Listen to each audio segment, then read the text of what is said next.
All right, back with another show. Like, subscribe, follow for more content. It's the real Leon Duncan. I'm getting into it right now. Let's go. Operation Catahoula Crunch is officially underway here in the New Orleans area. Federal agents say that they will be targeting illegal immigrants that are here and have committed crimes. Around 250 federal border agents are expected to launch a months-long immigration crackdown in southeast Louisiana and Mississippi. DHS is largely placing the blame on sanctuary city policies for this heightened operation. While this federal operation is underway, FBI New Orleans says that federal agents say they will be leaning on local law enforcement. This includes state police and city police departments. We spoke with Kenner Police today on their potential plans to assist ICE agents. Here's what they had to say. I've gotten no information in regards to this, and I respect that. Operations like this, I understand keeping the ops plan close to your chest, considering some of the aggression that's going on across the country. But, as I've stated, we stand ready to assist them. We've been screaming for this help since I got elected in 2022. Republican Governor Jeff Landry has previously said that he welcomes the federal agents here in Louisiana. In Kenner, Alyssa Gomez, WDSU News. Well, in response to all of this, Congressman Troy Carter says that New Orleans is welcoming this partnership, but we will not welcome occupation. What we're seeing unfold in our community is not public safety. It's a political stunt. Meanwhile, It's interesting. The people who pull the most political stunts always talk about political stunts. It can't never be any authenticity behind it. It's got to be a political stunt because we want to have safe streets and illegal immigration under control. Immigration under control. Then it becomes a stunt. Then it becomes a stunt. Homeland Security Secretary Kristi Noem says that Operation Catahoula Crunch will remove the worst of the worst from New Orleans, Louisiana, after the city's sanctuary politicians have ignored the rule of law. So a lot of things are going to change. I keep saying a lot of things are going to change. They don't want to see it or admit it. I don't believe the Democrats are actually going to take this midterm like they think they're going to take the midterm.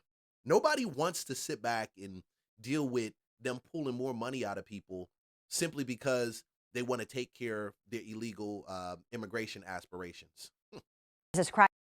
There are truth we have not been saying out loud. Number one, go to Somali malls. Cash only, no receipts. That's sus. We got to say that out loud. Number two, Somali tax accountants. They say, oh, you have no taxes today. That's sus. We got to call that out. What? Yeah. Somali trucking companies cutting corners. That's sus. Let's not do that. Appreciate that. Let me keep going. Yeah. Helping each other lie on forms. Like it's some sort of community service we're doing to each other. What? Yeah. And recently I just saw a Somali sheriff, police officer, saying that he only serves the Somali community. What are you doing? You're an American. That's what we're talking about. He's summing it up right there. That's the reason why I have an issue with Ilhan Omar. The reason I've got an issue with them is not because of their Muslim background, because they're Somali, is because you're not really American if you can't really call out the BS that your people are actually doing to mess up the same place that you claim as being your home. If you can't do that, then in my opinion, all you're doing is you're just showing off for the public. You're lying in front of us and you're thinking that we're stupid. And that's even worse for you because you're going to find out that we're not stupid. All citizens, it's your duty to protect and provide great, excellent service. Hello. Get rid of that mindset. Appreciate that. To the haters who've been saying, go back to Somalia. Let me remind you something. This country is not based on tribe, bloodline, or ancestry. This is not Saudi Arabia. This is not Japan. America is contract nation. You live here, you work here, you pay taxes here, you contribute here, you're an American. Well, that's to a degree. You also got to love the country. You also have to be able to give to the country. You also have to be able to defend the country. And what he's doing right now, I know he's saying his part in how he feels, and he's calling out a lot of the BS in the community, which is great. People need to actually do more about that. Just like I believe if you're a Muslim, you need to call out that jihadist, radical Muslim ideology, Islamic ideology. You need to be one of the ones on the front line calling it out, your voice loud and clear, and making it clear that this is America. That way of thinking is not accepted. Because true, it is based on, it is a contract country. That's true. You come in, but there is a certain level of honesty. There's a level of honesty. There's a level of commitment that this country needs and requires from people that call themselves citizens of this country. So yes, we may not be based on lineage like Japan, but what we're based upon is being manipulated, which is that freedom to actually come in and to do something for your family, for yourself, to grow and to develop and to prune the garden, which we call the United States of America. But at the end of the day, if you cannot sit back and acknowledge what's going on with your country, then and what your country people are doing, what your people who come here claim to be American are doing, the ones who haven't even became citizens, what they're doing, if you can't call that and stand on it, whether you're Muslim, whether you're a Somalian that's Muslim, because you got to see most of these Somalians are Muslim. You have Christian Somalians, that's true, but you have a good amount of Somalians that are Muslim.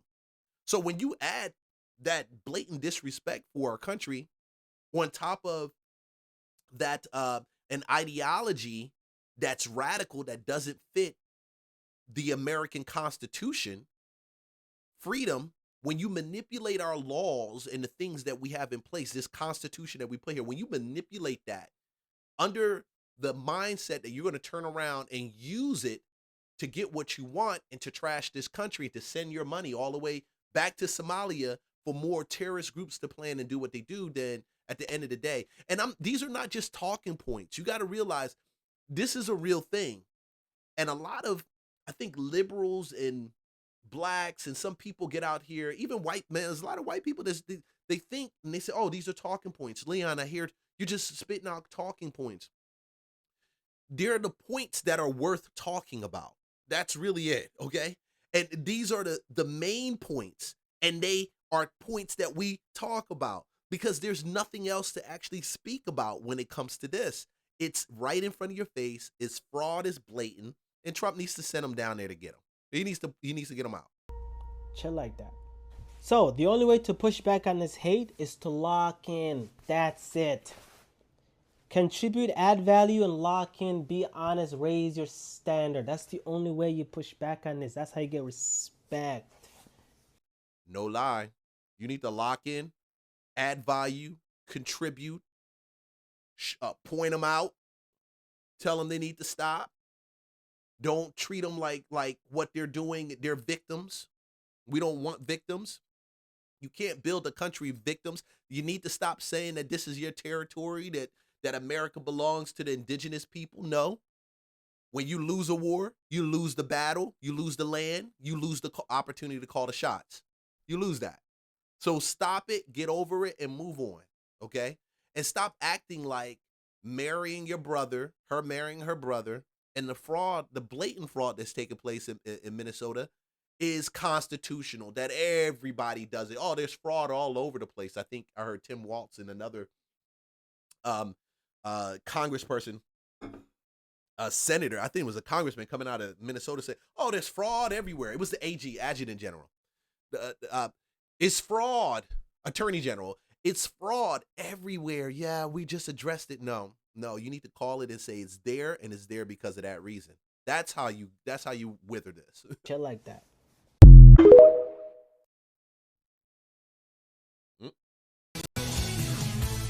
The Trump administration now pausing all immigration applications from 19 countries it determined to be high risk. This comes in the wake of the Washington, D.C. shooting of 2 National Guards members, allegedly by an Afghan national. And according to reports, the administration may not be done with this list, possibly growing to 30 countries. Former DHS Deputy Assistant Secretary Jonathan Fahey joins us now to discuss. And in addition to that line on your resume, you are also a U.S. attorney. You are also general counsel to the White House Office of National Drug Control Policy. So, Jonathan, is this move on solid legal footing? Will it survive what is expected to be legal pushback from the left? Yes, this will survive, and it's already been tested in the Supreme Court. And I believe it was 2017 or 2018, the case Trump versus Hawaii with the so-called Muslim ban. But basically, Donald Trump has the authority to ban immigration from places that he determines, remember, not a court, he determines are detrimental to the interests of the United States. And in these cases, we have it for two reasons. One, are these people going to be properly vetted to the degree we can be certain that we will not be at danger? And these countries, they calling them third world countries or calling whatever, it's not possible to meaningfully vet people. And Donald Trump's highest priority is national security, American public safety, and also the overall interest of the health and well-being of American citizens. So this will be upheld. It will be challenged like everything else. But we have Supreme Court precedent on something very similar, only a handful of years away. So yes, it will be upheld. Here is Secretary of State Marco Rubio on this issue of vetting last night on Hannity. Watch this. You can vet what people have done in the past. You can't bet what people might do in the future. There's another dynamic at play here, and that is you could allow someone into our country who has no history of radicalization. Perhaps they even have worked with you in the past, but they are susceptible to radicalization once they enter the United States because they don't assimilate well, because they fall victim to some of this online propaganda and efforts to radicalize people. And 2 or 3 years later, you find that they have radicalized. That is a threat. That is a real threat. And that is the theory, according to Kristi Noman-Pambondi, that the suspected National Guards member shooter was radicalized after entering the United States. So with that in mind, You know, I would actually say he was, but I also have to keep in mind that when they vet these people in theater down Oconus, when they're over the water, Afghanistan, Iraq, doing whatever they do, when they vet these people, I don't believe they vet them to stay. I believe they just vet them to work with them there. Okay. And I've heard that before and I've looked at it. I don't believe the vetting process ran as deep. If they're working like this guy, he was working with the CIA, probably U.S. Army Special Forces. He had a mission. He was part of what they called a zero death squad, right? They had missions and things they were implementing. Yeah, you would think that a person who did that in that space would be worthy of staying here. And I think that was the logic that the Biden administration used. Stupid logic. That doesn't necessarily mean that the enemy of my enemy is my friend. They're just my friend for that period of time. That doesn't mean that they're my friend for an extended period of time. I keep saying that. Okay. So yes, it does. They do need to be re-vetted. They do need to be revetted. And more importantly, African Americans who think that this is an infringement on their rights should also, they need to be educated. You guys need to be educated because the same people that you're standing back trying to defend and fight for, Jasmine Crockett, the same ones you're trying to talk about fight, they will wipe you out in a heartbeat. They will not care. If their boots were on the ground in the United States, they will wipe you out in a heartbeat. They would not care at all. is there something that can be done that isn't being done right now when it comes to re-vetting people who are already in this country?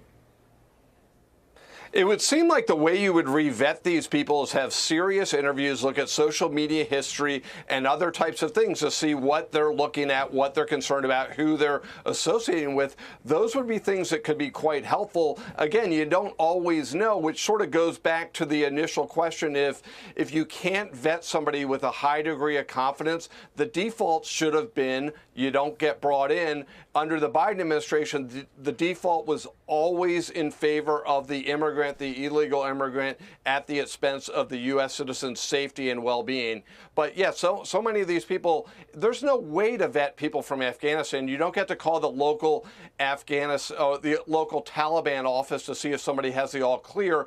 And remember, some of these people, they're saying they helped the United States over there, which is true, but they were also getting paid to do so. So I think people sort of attribute better motives to all of these people that might be appropriate for all the people.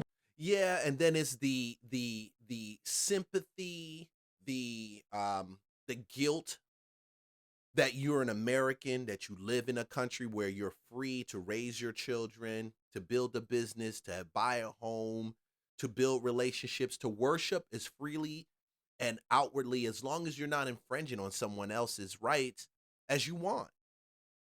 So, yeah, the mistake, I think, lies in the guilt of a lot of Americans, whether they're black, whether they're white, it doesn't matter. Guilty for what? I don't understand. If anything, you should say, I am a blessing. I've been blessed by God to be raised in this country, to live in this country, to be born into this country. I'm blessed by God. And what I'm going to do to show my appreciation is I'm going to help other people from other countries. That help doesn't mean you let them into your space. These people don't, you got to realize there are people, they think different than we do. To make someone to grow in Western thinking, they have to live here, they have to assimilate, they have to learn the language, they have to learn the history, they have to learn the culture. They have to release, the Bible talks about releasing those things that are behind and reaching towards what lies ahead. They have to do that, but you don't get people that come, a lot of people, not a lot, and that's not all, but you get some, not everyone, because they're great people. I'm never going to have a blanket approach to this, but you do have enough.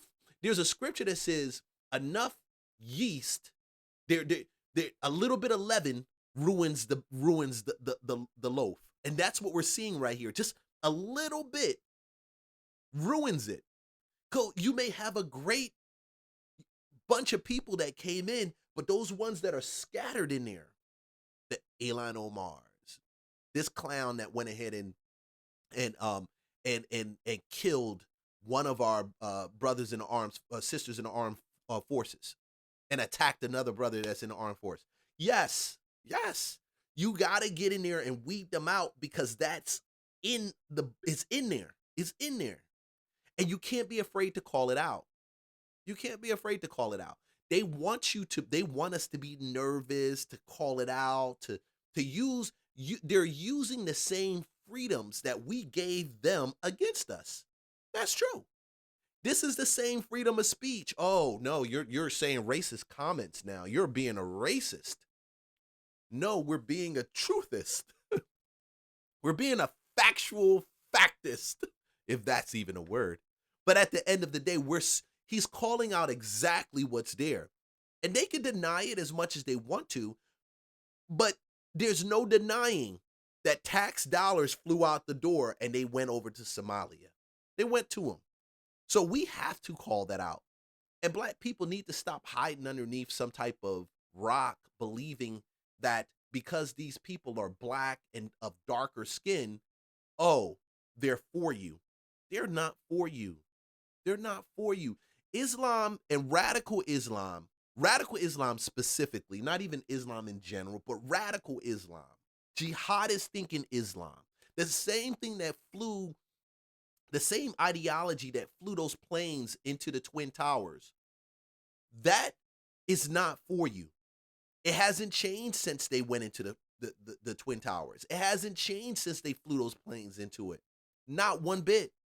Matter of fact, it became a lot worse, because when they found they can pull money into our country and pull money from our country, control and try to direct politics through exterior contributions, Fugees, not Whitecliff, what's his name? Praz. When you believe that and you move on that and you do that, then you're not for us. And we need to stop lying that these people are for us. They're not. They're not. They will kill you, take your home, if they had boots on the ground and they had control over our government. In any way, shape, or form. This is not some devout, dynamic chess plan to live in the United States and to take it up and have it be a world power. No, this is the chance to siphon, pull every last bit of resource, financing, integrity, freedom, liberty, same day, from our country. That's really what it is. How can I have liberty and freedom and destroy the place that's given me liberty and freedom? The ideology behind that is crazy. It's insane. And we do have to call it out. Brought in.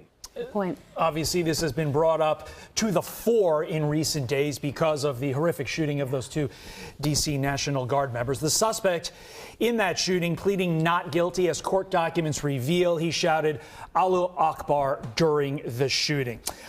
I look at this and I say, even though the judge during this hearing basically used the phrase, the DOJ's case is exceedingly strong, I see no chance that the DOJ can plead this out. They have to go to trial almost to send a message to anybody else out there who's thinking of committing a horrific act like this. Do you agree with me, Jonathan?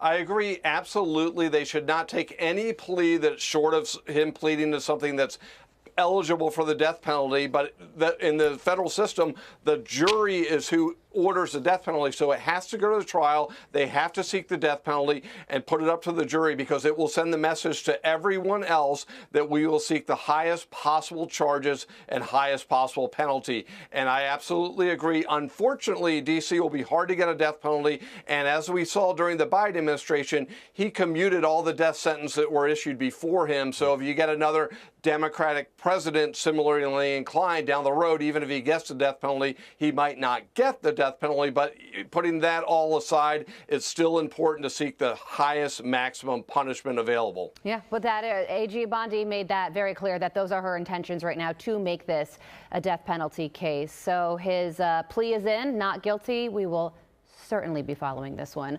Former DHS Deputy Assistant Secretary Jonathan Fahey, we appreciate you hopping on with us this morning. Yeah, he does need to get the death penalty. The problem is that the show of strength isn't strong enough. We don't need to. We don't even.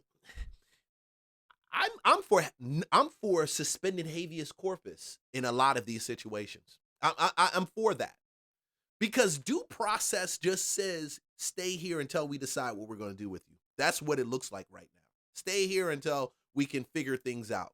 That's it. Because I'm for them putting this death penalty out so that we teach a lesson. Because you got to believe, if you go to their country, whether you go to Afghanistan, you go to Pakistan, Palestine, go to one of these majority Muslim countries, and you try a stunt like that, you try to pop out on one of their soldiers and shoot them or kill them, and end up, God forbid, you end up killing them. You come into their territory and use their goodwill against them. Do you not think for a moment they will hang you in the square in front of everyone? And they will call it justified, and no country, America, will not, American presidents and leaders could plead with them to say, hey, this American citizen, he didn't know, blah, blah, blah.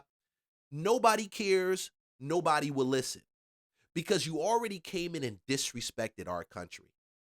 So we have to keep that in mind. Just like we allow them to come into our country and buy up our real estate and to build businesses and use those funds to go back home and build their country, or use those funds to do heinous acts and things like that. And I'm not referencing a specific situation when it comes to businesses and so forth. But we do want to sit back and look at, we have had Spanish-speaking immigrants who have cartel ties open up, and I did that before in one of my videos, showed it, how they opened up restaurants in South Georgia, Alabama, Florida, Texas. That money's going towards funding the cartel, feeding you Mexican food, and taking your money and using it to buy drugs or to funnel back into the cartel's ecosystem, cleaning and washing cartel money. Yes, we do need to say something about this. Yes, we need to stop acting like this is okay. Yes, as Christians, we are told to be harmless like to be wise as a serpent and harmless as a dove. Being wise as a serpent means we don't sit back and act like it doesn't exist. We keep eyes on it. We call it out. We even defend our space. And we're as harmless as a dove in all of these situations because we're not turning around and flipping up our country, and people who live here correctly, who've done the right things to stay here, to live here, we're not kicking them out and being reckless with it, but we're saying prove value, show value, continue to show value. That is being as harmless as it's harmless to tell somebody show value, show value. So when Ilhan Omar gets up there and she says all this other rhetoric about Somalians contributing to the fabric of America, don't believe the hype. Don't believe the hype. Don't believe the hype. Don't believe the hype. Don't believe the hype. Guys, like, subscribe, follow for more content. I will definitely see you in the next video.